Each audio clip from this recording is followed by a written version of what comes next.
Good evening, everyone, and welcome to the May 24th edition of the City Council's Finance Committee. Madam Clerk, will you please call the roll? Council King. Present. Council Bowman. Present. Council Finn. Council Harris. Council Hughes. Council LaForge. Council Leeang. Present. Council Calmucci. Present. Chairman Cole. Present. We have a quorum. Okay, this is the open meeting law, which reads as follows. Pursuant to the open meeting law, any person may make an audio or video recording of this public meeting and may transmit this meeting through the media. Attendees are therefore advised that such recordings or transmissions are being made, whether perceived or unperceived by those present, and are deemed, acknowledged, and permissible. Again, we are convening as the Finance Committee and continuing our deliberation along the fiscal year 2018 budget. Folks, you do have tonight's agenda in front of you, and with that, I would welcome the superintendent of schools, Dr. Christopher Faro, to the podium. We also have in attendance some of the school committee folks with us here this evening, Emily Lebo, Captain Hughley, and Barbara Isola. We missed tremendously, so welcome, ladies. And with that, Doctor, the floor is yours. Thank you very much. It's great to be here this evening. And make sure, and I do thank, as you did, to talk and thank Emily Lebo, as budget chair, for this year's budget, as well as the hard work of Captain Hughley and Barbara Isola as well. Also, Deputy Superintendent Kevin Mulvey is here, and thank him for everything he does for us and our kids on a daily basis. So, also thank you for the consistent, strong support for education in the city of Quincy. You know, we've been the last 4 or 5 years looking at a lot of building and restoration, and I thank Mayor Koch certainly for the level service budget, because it does increase every year, and we're very, very appreciative. And what we try to focus on more than anything else is our retirements, our salary savings, in order to increase certain areas, to shift in areas, decrease in other areas. So that's again what we've done this year, is building a budget. And as you know, we build from the inside out, and we focus on our kids first, our students first, and significantly on the class size. So, you know, quality class size is what this school committee has worked so very, very hard at this year, as well as the previous years. But we've increased positions in the previous budgets in our academic classroom teachers in order to get that quality class size. We've restored so many of our programs in the school system, as in foreign language and ELL and literacy and music and special education, career and technical education, and then also technology engineering program as well at the middle school and the high school level. In the academic support area, you know, a lot of extracurricular funding has gone back into the budget in the past few years in regard to adding more opportunities for our students after school, again, at the elementary and middle and high school. Increased guidance and our psychologists, looked at IT technicians, nursing, again, special education and full-day kindergarten aides. As you know, last year we had a significant cut in a state grant that the mayor came in and gave us, you know, $250,000 to keep those full-day kindergarten aides exactly where they were. They do a great service to us with our children in full-day kindergarten. Also looked so much at custodial. We looked at textbooks and learning materials and musical instruments, special ed tuition, special ed transportation. So we looked at these in the last few budgets, and we've been able to do some really great things for our students and as well for our staff. The other pieces that we can talk about before we get to the 17-18 budget, we look at our partnership and what you have been so great about, looking at our MSBA partnership with our core program featuring at this point Sterling Middle School, as well as so many of our accelerated programs as well with the MSBA, looking so many projects this summer, past summers, this summer as well, in 5 schools, including Beechwood, where Beechwood will get new doors, new windows, and a new roof as well. So that partnership that you sign off on is really working wonders for our school system, increasing our buildings as well as so many parts of our facilities. Your work with Mayor Koch on the capital improvement plan has also benefited the school system tremendously. We look at technology where $850,000 infusion, well over 650 actually computers for new labs in our schools and for classroom computers as well has been incredibly beneficial. Transportation, $500,000 from the capital improvement plan for new vans and buses for our students, as well as working with Chuck Phelan and City IT for a new telephone system, servers, and additional fiber network. So we're tremendously grateful for everything you have done to be supportive, as well as, of course, Mayor Koch, as we go forward. So the 17-18 budget, Jim can talk some figures, but we continue to work with class size, increasing a couple of class size teachers, again, shifting and decreasing in certain schools to make sure we have the right class size at all schools. And then taking a look at academic programs, again, increasing technical engineering courses, ELL, special education. Our middle school library media is now restored to where it was a few years ago. And it's played such a critical role in so many aspects of our middle schools that we thought that that was imperative, and I think that the school committee was very, very supportive of that. As well as continuing our growth in music and the arts, a nurse that we need as a needs of so many of our children change, as well as academic support, looking at text and learning materials, as well as special education, special ed tuition. And I'd like to introduce Jim, that does a fantastic job with our budget. Mr. Mullane. Good evening, Jim. Welcome. Thank you. The doctor said he pretty much gave you a snapshot of what was added to the budget. I don't know if you want me to go over it. I know we've all had the documents that the school committee has worked on. I don't know if you want me to run through it real quickly or If you have comments or... Good. I mean, basically, our budget this year is $3.3 million more than prior year. The increase from the appropriation of the city of Quincy, as well as some circuit breaker funding. We're looking at negotiated increases of $2 million. And then all those other items that Dr. Christopher was shifting, reducing some class size teachers, increasing tech ed, in the academic classroom teacher, the academic programs, we're adding 2 ELL teachers, 2 middle school media specialists, 0.3 music teacher, increase in special ed teaching, the nurse, 1 position, ELL, 1 position, increase in ELL translation, increasing tuitions by $1 million, increasing assessment materials, $35,000, software, $130,000, and then just various shifting in the non-academic, particularly coming some utilities thanks to the program with Solar City, the panels. So in all that, all those items went to $3.3 million increase. One thing I didn't mention, and I want to make sure we give credit to the mayor and our resident career and tech expert, Mrs. Lebo, that we've increased programs at North Quincy High School. The school committee has been looking at equity issues, making sure, we're really working hard at looking at Quincy High School and all the Chapter 74 career and tech programs, that North has that same opportunity. So we've been working at that. School committee has done a remarkable job. So that as well, 2 or 3 additional programs continuing at North Quincy High School, which is a really good thing. So appreciate that from the committee as well as the mayor. Thank you. Council James? Thanks, Mr. Chairman. What are the tuitions, $1 million increase in tuitions? What is the special ed increase? That's, we have a number of students, I think the number is 166 right now, who are in outside placements, outside of the city of Quincy, so the special programs, that's why the transportation is so much too, because it's a significant cost for transport as well. So how many students is this $1 million increase benefit? Well, it's tough to say, but on average, we'll be looking at approximately $70,000 if they're collaborative. Per student? Per student. It could be significantly higher if it's in another program.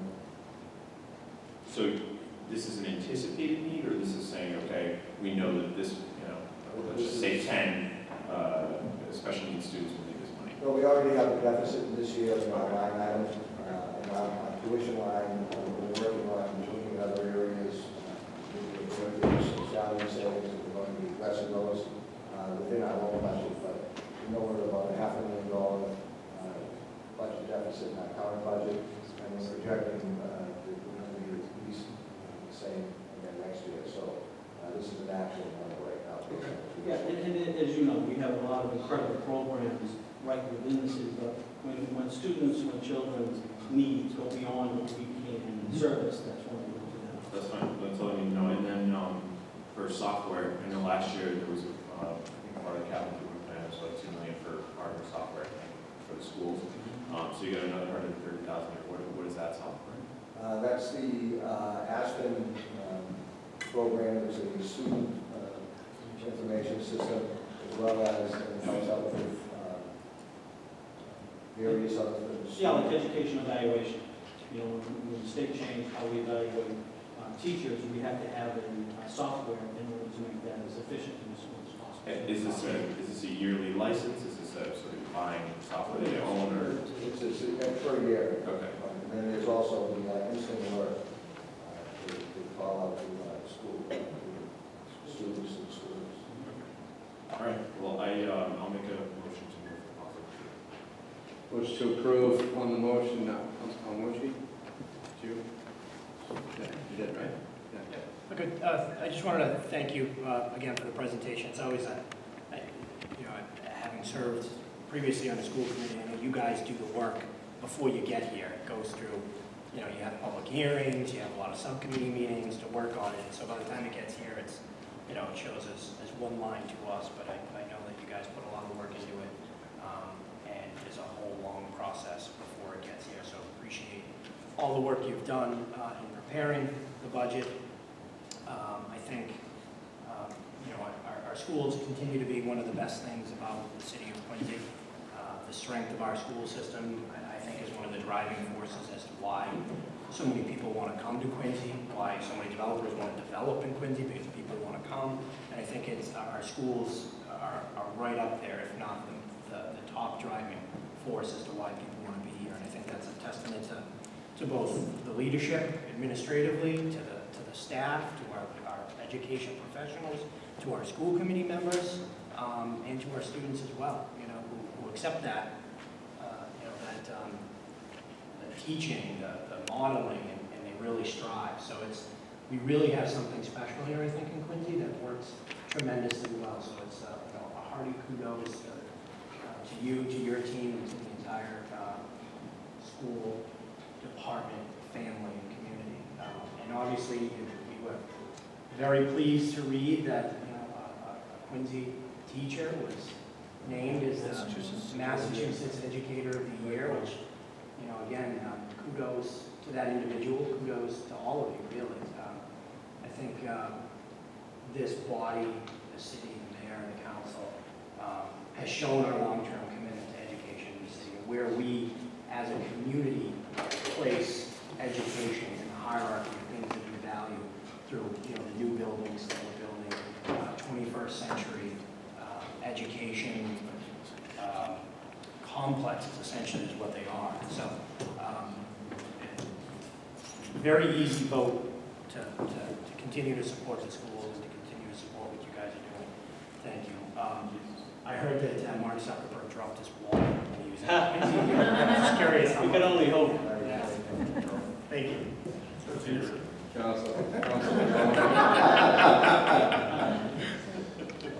Thank you, Mr. Chairman. Just want to start off by saying, very similar to Council Palmucci. I talked to a lot of people that went to the high schools, went to the Quincy Public Schools from outside the city that have moved away. And they come back and they say, wow, you guys did a great job with Quincy High School in 2010. Did a great job with Central Middle School in 2013. We're looking forward to Sterling Middle School. People from the outside, years and years back, are looking back and seeing these beautiful facilities, beautiful schools being built here in Quincy. Keeps and wants people to live here. I just want to start off by saying Superintendent Dr. Chris Farrell, Jim Laney, is Bob Rizola, which will be leaving the school committee with 8 years of service. I could attest that she is dedicated her 8 years, truly with her leadership skills, with teaching and other programs and her subcommittees. I saw firsthand, working hand in hand with Bob Rizola, that she brought a lot to the table, and she will be very, very dearly missed. Will be some big shoes to fill for you, but I just want to say thank you for all your hard work and public service for your last 8 years. Thank you so much. I also want to say, thank you to the entire school committee for the help and the hard work that you put in behind the scenes. Some people don't really understand all that work in the subcommittees to get to the regular committee meetings. There's a lot of behind the scenes work that's being done, and I attest to your hard work as well, Dr. Christopher. Working weekends, driving by Coddington Hall and seeing your car up there late one night, so thank you. I just want to say that, it's a $2.9 million increase without the circuit breaker. It looks like about 2.043 is under contractual agreements, which means it's for the teacher's contract. So basically, there's really only a little less than $900,000 left over for these different programs to fulfill them. I look outside the box as well as not only what's going on inside the classroom with your new AP programs that are in all the middle schools, your peer mentoring program at the high school, your ROTC program that's very strong over at North Quincy High School, the community service that these kids do for the city of Quincy. They help out with our Flags for Veterans Island. They come out, they put the flags up before, coming up here on Memorial Day. They take them down after 4th of July, and then they do it again. The amount of work that these kids do throughout the city is not unnoticed. I also want to talk about your spring concerts coming up, the hard work that the teachers do for that. The marching band, the North Quincy High School marching band, which has come back and rebirthed themselves. I want to thank all you guys for that hard work. The special needs and the kindergarten aides that we're back up to par with over the years that we didn't have funding for. You talked a lot about restoring programs. I was this past weekend. I was over at the Montclair May Festival. The different PTO programs that are out there that really enhance the city and bringing the community together through the school systems. We're going to be helping you out in the future with other things. Just to add, and also the solar panels that have been put on those schools. Is the savings, and I read this, I think, in the Quincy Sun recently today, is the savings right around $400,000 a year for those solar panels? That's what we anticipate right now. We're actually hoping it might be a little bit more, but that's kind of conservative estimate right now. That's why we cut the $400,000 that line and shifted to other areas of the budget. How many retirees are coming in? How many people are retiring this year? We budgeted for 12 retirees, because that's the number we got at the current time. So those savings about $472,000, about $38,000 savings for each retiree. Okay. That's good. And then the circuit breaker, it looks like there's a little increase in that circuit breaker funding. What was that around? Well, the circuit breaker is for tuition reimbursement, and it goes straight to that tuition you were talking about. The program is set up that we're supposed to get, subject to appropriation, 75% reimbursement for tuitions that we spend over approximately $40,000 per student. So when you look at that, the $400,000 increase, we've married, we've got $100,000 increase in tuition, so there's a net $600,000 coming out of the appropriation for the city of that. So as special ed tuitions go up, the special ed circuit breaker goes up as well. Okay. It's not a one-for-one. How is the Aspen portal system working with the parents being able to get onto the computers and be able to check the kids' work? How are we up to par with that right now? Well, we're still working hard at that. We both, from a teacher perspective and a parental perspective. Parents more and more are using it, teachers more and more are using Aspen. We have workshops, both for parents as well as our teachers. But we have, one of our initiatives, grade book, 100, to get 100% of everyone on Aspen using it. I think parents more and more are very appreciative of what it can do to stay in touch on a daily basis with their students, with the teachers. On the technology side, we're always keeping up the pace with our technology. Are we kind of where we're supposed to be at for technological needs and what we have for equipment? Do you think we need a little bit more in the future, or how are we? I mean, there's always a need. Fortunately, we have, there's a small amount in our budget every year for that. The capital improvement plan is a tremendous help. In addition to that, thanks to the hard work of Keith Segala, we acquired 2 grants this year for $87,000, $90,000 each, all for equipment, technology equipment. So this is really going to help out with testing, as well as the classrooms with these short throws, smart boards, as well as surface counters to move around for testing. So Those smart boards and the different laptops and computers that we had, are they getting ready? Obviously, did the MCAS, how did that go about? How did that whole MCAS testing do? Actually, worked out fine. Fine. I think our teachers, our parents had some anxiety as we approached it, but I think the students were well on hand. They have so many skills that they put within the testing. So we did. Awesome. I just want to thank you. I'll be in full support of this 2.9 allocation. Thank you guys so much. Thank you, Council DeBona. Motion made by Council Kane to move approval on the school budget. Any further discussion? Gentlemen, before we call the roll, I just want to thank you personally as administrative staff, but also the men and women that serve behind you to make this all possible. It's quite a feat. So with that, Madam Clerk, please call the roll. Council King. Yes. Council DeBona. Yes. Council Harris. Yes. Council LaForest. Yes. Council Leeang. Yes. Council Calhoun. Yep. Chairman Ball. Yes. 7 members voting in the affirmative. The budget passes. Very good. I want to thank you very much for your support and our school committee as well. So thank you. Thank you all. Okay, folks, next item on the agenda is a continuation from our last budget proceeding with Mr. Coffey. We're going to cover the back of the street light.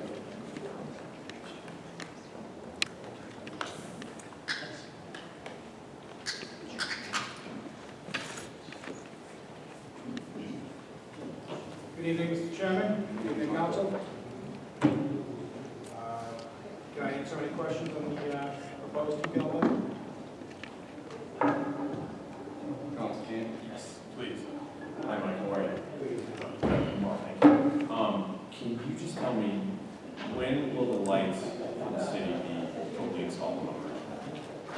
I cannot give you an answer to that right now. We've just an update on the bonding for that, and there's been a slight delay that we'll be working that out with the key meetings over the next couple of days. What's the delay? Well, we have the bond for the dollars for the contract for Siemens, and there's some trade-offs between waiting until July 1st, with maybe several $100,000 in interest, and doing it next week. So that's being evaluated right now. If that's the case, then we probably lose about a month and a half, 2 months. So, and then, what's the installation time?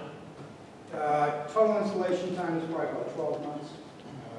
And I did think about the questions from the previous session. Yeah. And we probably didn't make it clear before, but we are billed by National Grid on an estimated basis. So if we have a 400-watt incandescent light right now, they bill us, I'm making it up, maybe 10,000 kilowatt hours per year for that. When we install an LED bulb to replace that bulb, it'll be a 400-watt equivalent, but it may only be 80 or 100 watts or 120 watts. And they give us credits. It's still not metered, still an estimate, but they reduce their estimate from that 10,000 kilowatts per hour that bills down to 4,000. So that's where the savings come in. So if we install a bulb in October, our usage doesn't start going down in October. It comes down when we finish the project, we hand it off to National Grid, and we say, change all the building. Okay. Does that clarify? It sort of does, but even despite that, you've got in this budget here, for the past couple of years, or at least only 17, I don't know what we budgeted before for street lighting, but in the Siemens document, we've got our energy costs at somewhere around $734,000, and that's all in. So on the budget, we've got $825 for lighting, and then we've got another $187.5 for maintenance. Right. So I'm just wondering, basically, why the need to budget so much when we're paying a couple $100,000 less? Well, how will we be paying a couple $100,000 less? Well, according to the Siemens document, the one that said, hey, these are where your energy costs are now, this is what they're going to cost with the new lighting system, and this is where your savings are. Right. according to that document, we are currently spending a total of $734,000, not 825 plus 187, so let's just say $1 million. So that's about 250. Well, 275. but that doesn't include park lighting, and other items in there as well, and other electrical costs that are not being converted for our lights. Well, you have a park lighting line item here anyway, for 55. Does that include the 825? Nope, it's over the budget.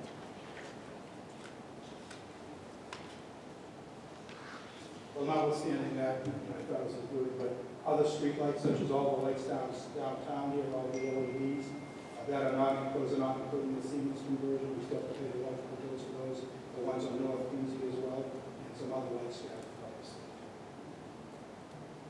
So the electrical bill, when completed, between the energy savings and the maintenance savings, will go down by $425,000 per year.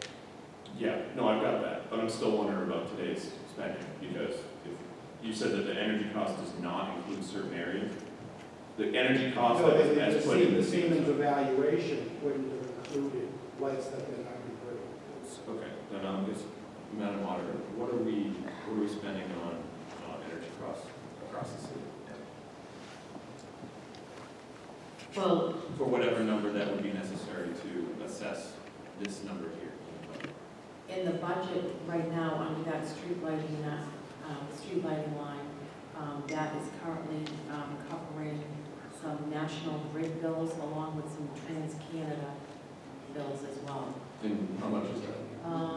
To date, we have spent on that, we've spent about $769,000, and we have another $89,000 encumbered. So between the encumbrances and what we've spent the total amount that was budgeted. Okay. Okay, and then for the maintenance costs? The maintenance costs, I think that was actually broken out of this line several years ago. So what we did was just to make it a little more transparent, the two lines were broken apart. So with the maintenance costs, if you just bear with me on that.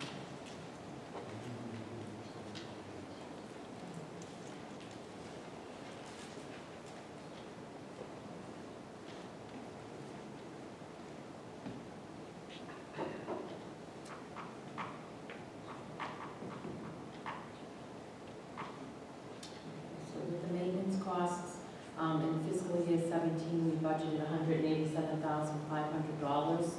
To date, we've spent $116,214. We do have about another $35,000 encumbered, and there's still an available budget of $25,770. All right, so you're saying next year, I think as you said in the beginning, we will then realize whatever we're spending on the improvements that we're making for the light. That's correct. Depending, of course, it's a timing issue when we complete the work and National Grid. Okay, Certainly see it, you'll certainly see a significant benefit, in the next fiscal year. okay, thanks, Mike, appreciate it. Mr. Coffey, I just had a quick question. I went back and sort of revisited the information because obviously we're excited, and I'm sure you're excited to pass the savings on to customers, right? I mean, that's why we're going with this LED conversion. Yep. My initial understanding, please correct me if I'm wrong, we're intended to be through that quote swap out, for lack of a better word, by the end of the summer, isn't it not? No. Right now, Originally. well, maybe originally, if you go back, to last fall, when we put the final,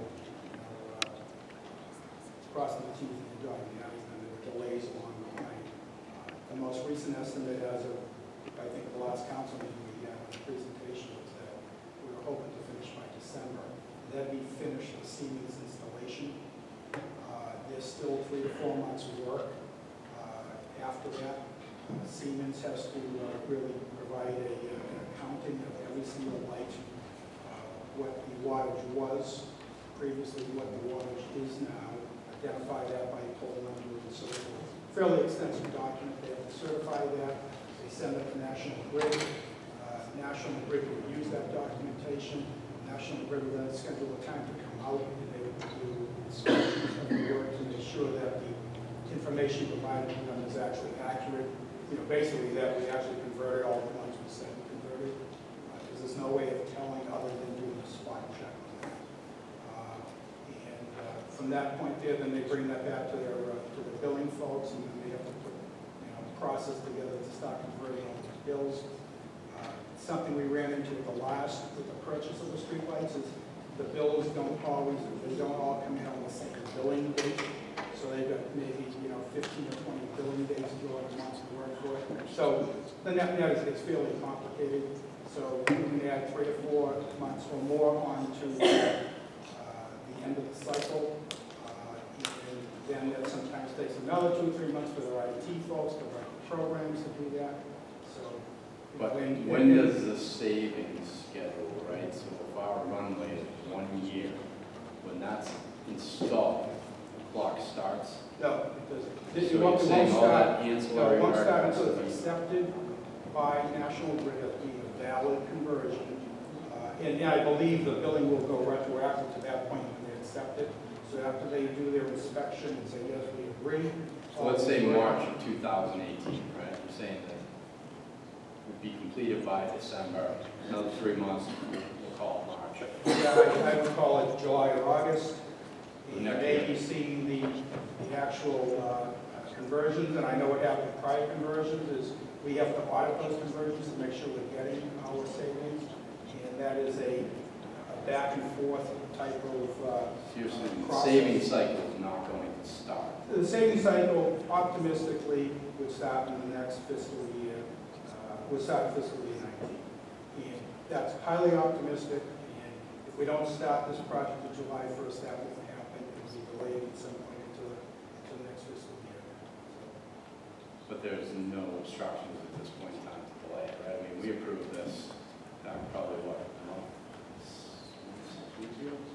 2 months? It's probably not maybe a little time, Maybe a little longer. So, I mean, there's no obstacle to the funding, right? I mean, the funding's there. It's just figuring out how you're going to bring the paper to market, get the actual money through the bond.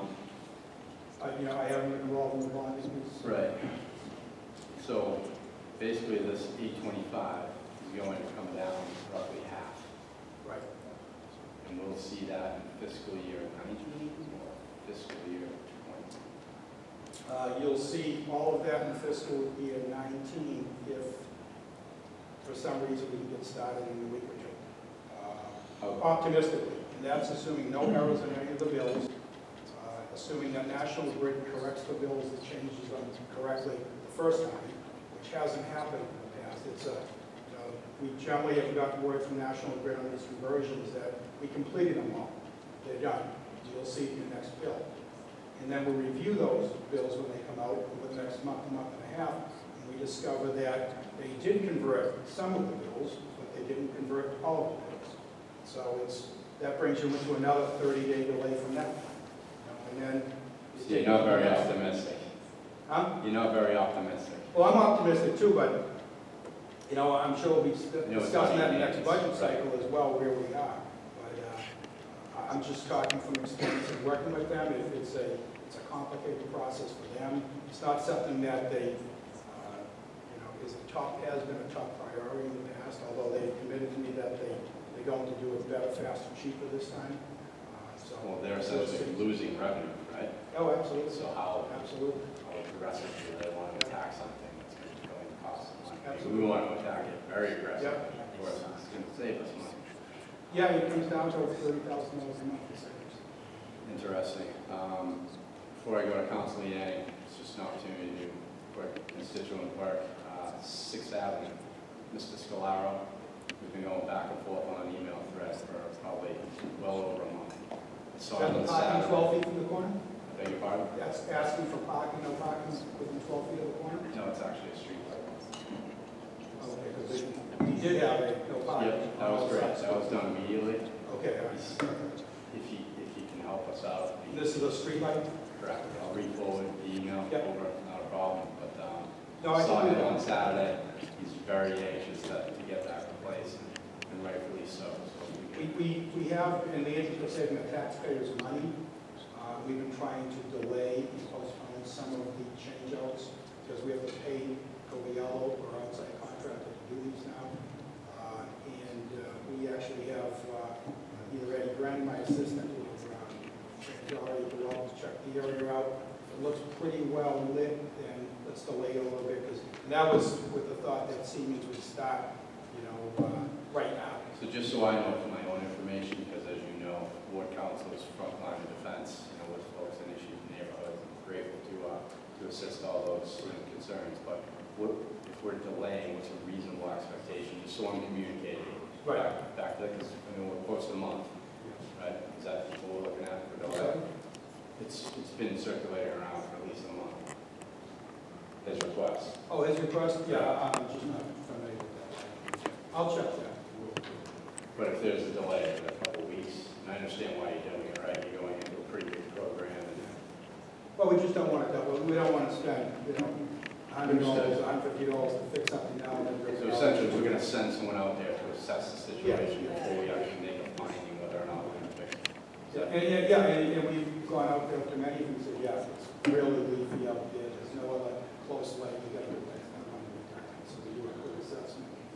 We try, quite honestly, not to make a big deal of it, we just go with it. If there's a big concern, then we'll change it. And by the way, if we're facing any delay in getting started, we'll go back and we'll change our. I mean, with the LED swap up. Council Leanne?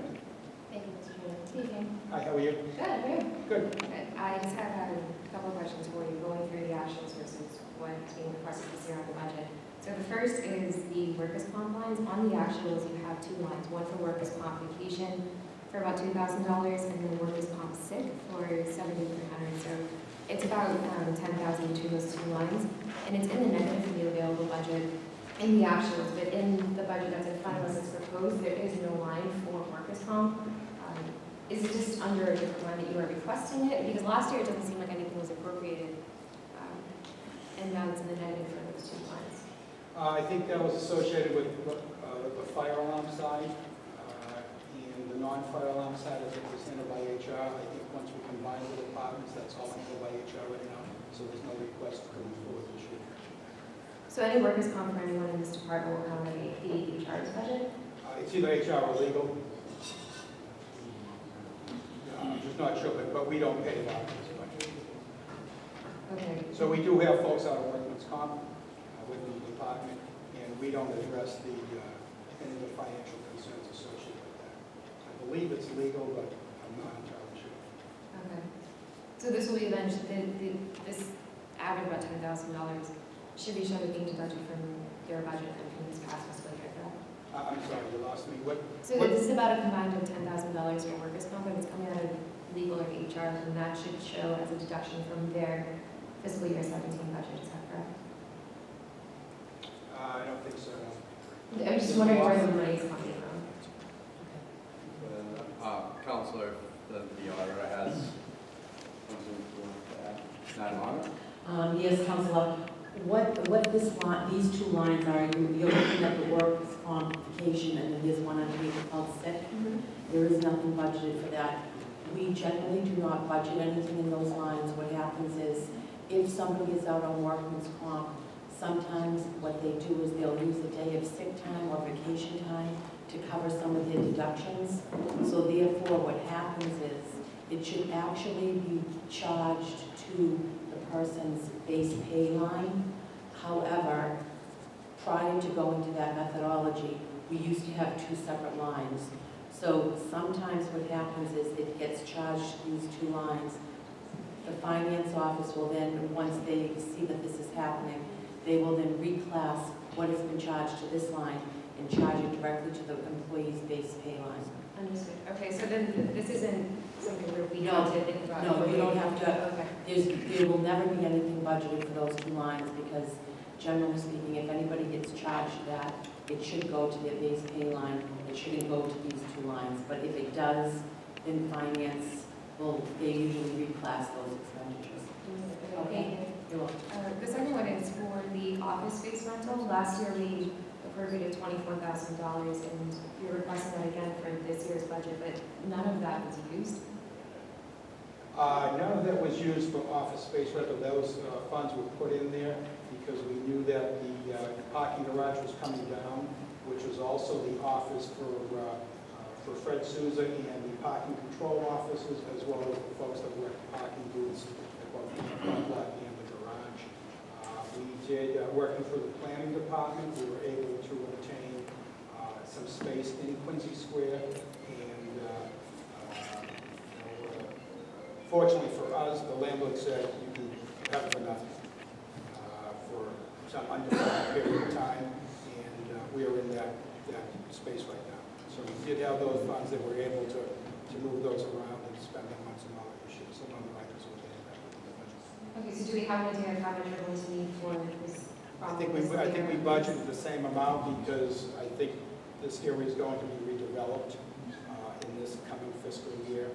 It's right down in this development area across from the Hancock lot, and I think we're going to vacate that property. The other item there is for rentals is actually for a garage, for a bucket truck, and a warehouse for some of our equipment that we do for space rentals as well. So we rent two pieces of property right now.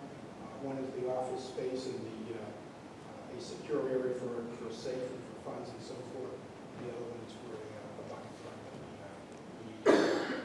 Okay, but logistically, I mean, we don't know when we're going to be out of that space, correct? And so it could be for another 6 months, it could be for another 8 months, that you're still in that space without having to pay anything towards the lease.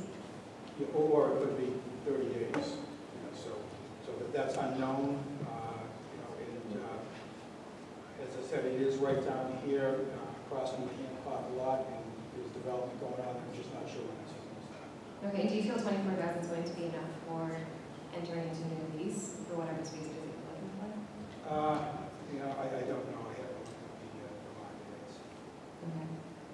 The other one is for communications, same question. There were funds appropriated last year that weren't spent. The office space rental, that would make sense to me, but for communications, for nothing to be spent out of that line, is kind of bewildering to me, especially with everything that we've changed, even just down here on this crosswalk, that no communications have gone out about any traffic updates, any parking issues. Why didn't we send anything in that line? We didn't have the resources to do that. A lot of those updates came out on the city website as well, about the parking changes and the updates, as they do now for the downtown construction. I think there's a weekly update that comes out every week, what's going to happen this week and when it's going to happen. So, What do you see the need for these funds for the next year then? If the communications currently right now are coming out of different departments, how do you see your department utilizing these funds for this next fiscal year? well, we would like to do some mailings, in particular if we end up moving forward with some residential parking programs and some things of that nature. The mailings are expensive. It's coming down to kind of a resource issue where we'll be at the time and the resources to get to that. I don't know, but that's our intent to do that. Okay, and then just the last line I have a question on is other purchase services. That is a line that you did use 98% of last year's appropriated funds. What is constituted under other purchase services? It's kind of a catch-all category. It could be a grill, it could be a flashlight, it could be batteries, it could be, it could really be anything. So anything in sort of addition to office supplies that we have around here for? Okay. All right, that was really it, Meg. And then I just want to make a comment too really quickly that, last year looking before us, I understand that we merged services from two different departments to essentially create this one. But we talked in detail last year before we passed this about, what your department's goals are going to be for this last year and what you hope to achieve by combining the two services together. And, you talked a lot about the citywide traffic study and how that's not going to just be a study that's sits in a nice packet on a shelf somewhere, but that can turn into some real action. And it seems like we're moving in that direction now. I think that's becoming a reality, that traffic study, which is exciting. That's good. We need the action that comes after that study. We needed it yesterday, but we are moving in that direction. So, I do want to see this department succeed. I, of course, am still as hesitant as I am last year because as the problem continues to arise, we've had one full fiscal year and we're just now finally getting to that traffic study. study. So, the results from that might take another fiscal year. And I understand, again, it's a new department, you're still trying to get everything, together and moving forward in a way that you see fit that's going to be effective. But, that being said, do you have any goals for your department for this next year? Aside from the traffic study, aside from making it turn into something that's going to be an effective plan, what other goals do you have for your department that you are going to work towards or, want to see happen? Well, I think it's just an expansion of goals we have from last year. We want to continue to improve. It's, on, the traffic and parking issues within the city, they didn't happen overnight. When I grew up in the city, there were no parking traffic issues. The only traffic issue was Hancock Street on Saturday mornings with the traffic coming down Hancock Street to the parking center. And there were no traffic issues other than that. There were no parking issues because most homes had one car or no cars. Many homes have 2, 3, 4, 5 cars now. Many homes have been converted from 1 families to 2 or 3 or 4 families, and now they may have 6, 7, or 8 cars coming out of that. So I think many of the issues that we're facing today are a reflection of growth and change over the last 30 or 40 years. And I would like to give you a plan that says we're going to fix everything, come back next fiscal year and be done. But that's unrealistic. It's going to take a very good plan put together with a lot of input from community members and experts from the outside, and then we'll have to execute on that plan. And that plan will take time to execute. And it'll take your involvement and your support. We'll need funding. This is not the responsibility of the TPAL department to fix all the traffic and parking issues. I think it's your responsibility. It's my responsibility. It's the mayor's responsibility. It's the community's responsibility. And I really think it's a collaborative effort. And that's the only way that this will succeed. And we're just going to push forward every day, try to make progress. I completely agree with you. I think that, again, the more that we can all be involved in that, the better, right? Because, again, even coming down to the traffic study, you're reaching out to the ward counselors, you can really sort of get a better hands-on on what the issues are in that specific neighborhood. But at the end of the day, it is the traffic and parking alarm playing department, to rely on you guys to have this be your main focus, whereas it's certainly an issue that's on the top of all of our minds. This is the issue, right, for this department. So I look forward to, again, the success of this department. I look forward to you guys, after that citywide study, to really create something that's going to be, innovative and effective. That's not going to necessarily fix the problem right away, but at least in the next year, we'll start to see some good results of that. So thank you for answering my questions, and I appreciate your time. Thank you. Thank you. Thank you. Council Kane and Council Calhoun. Thank you, Mr. Chairman. I'm shocked by that statement, that you're not responsible for traffic and parking. Well, Or that you're not responsible for fixed I'm issues. not responsible individually for traffic and parking. I think this is, if we want to be successful, this needs to be a collaborative effort. This isn't our full-time job. I mean, Oh, I understand that. we are the liaisons to you, to help you do your job, okay? But you can't say that this is not your responsibility. Pardon? Without your approval for funding, there's not a lot we can do. There are a lot of things you can do without money. I think that is a Well, ridiculous and I excuse think- to say and that I you think can't do we're doing things that. without money. And Council Pamucci touched on this at the last meeting, saying that, we should be handling these things in-house. We shouldn't need to rely. If we need to rely on people from outside, then maybe we should, and we're not in control of this, but maybe we should think about hiring people from outside. That's insane. Councilor Lang just asked you, what's your plan for the future? And I totally understand that this is a place that you grew up in, and 40 years ago there wasn't traffic, but we got to think about the future. The most pertinent issues that we have right now are that Quincy as a whole is under construction, right? And families have 4 and 5 cars. So what are you going to do to alleviate some of that problem? You're not going to solve it, but I can't believe you just didn't say, you didn't have anything. There's no idea, there's no concept. We'll have to work together and move forward. That's crazy, that's disturbing. Because these are some of the greatest issues that we have. And if we don't have the faintest idea of how to solve them, then we're in deep, deep trouble going forward. Because we've got a T station shutting down in probably a couple months.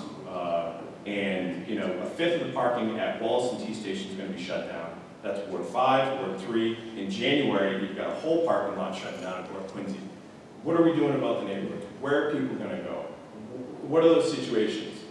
That's you, correct? That's parking, that's Pete. That's me working with the MBTA and the mayor's office and community meetings and so forth. That's crazy. I don't know how I can move forward on supporting this, any of this budget, if there's no plan to support how it will be implemented. This is a policy document, right? This says, I need this much money to accomplish X, Y, Z. And what you just said is, X, Y, Z can't be accomplished from this document. We need more than this, and other people. Well, no, I was referring largely to the citywide traffic and parking study, that even, we are hiring experts with your support, for the funding for that. And we'll be coming in with these experts to meet with these folks and get your input on that. And then we'll have to identify some of these fixes and do it in an orderly manner, and then we'll have to fund those fixes. Again, it's been... I wasn't referring to this Okay, budget. that's fine, but it's been a year, right? 1 year since we even asked for that, and that hasn't even, it took a year again to have people respond to an RFP. So who's the group that's doing this work? The group that we want to hire is AECom. AECom, okay. And that is something that's coming up in the next capital improvement plan, and that's a few $1 million. That's over $2 million you're looking for, correct? Okay. So I don't know how we move forward on this, but I don't think we should until we have some sort of plan that outlines how you envision TPAL operating for the next year, because that's insane that you said that it's not your responsibility. I need to see something concrete that says, I can, wait, Mike, I'm not done. You need to put something concrete in front of us that says, I can run this department, or else I'm not approving this budget.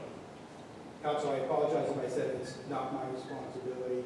What I meant to say is that it's really, in my mind, needs to be a collaborative effort. We have to help, we have to hopefully lead with the design and policy, but we need your involvement and your help.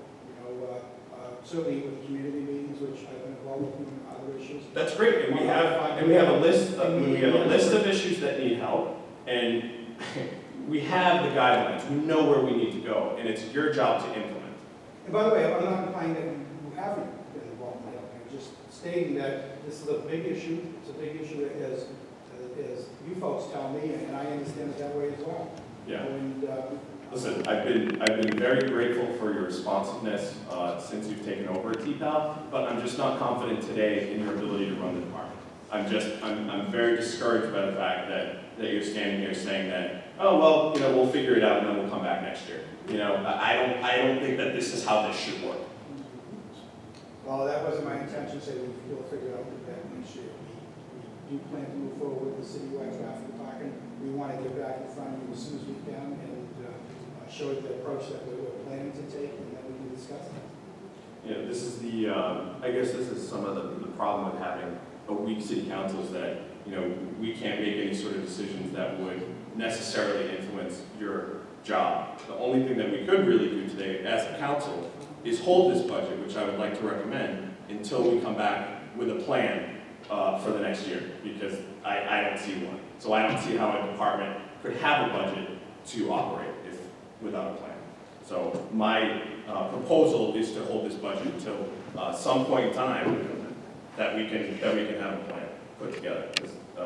This is insane. Councilor Kane, the mayor's representative, Mr. Walker, has something you'd like to contribute Yeah, to through you. Council Calhoun. Through you, Mr. Chairman, I would just like to note that the budget is an operational document. It's not a long-term planning document. It's year to year, as it is for every department.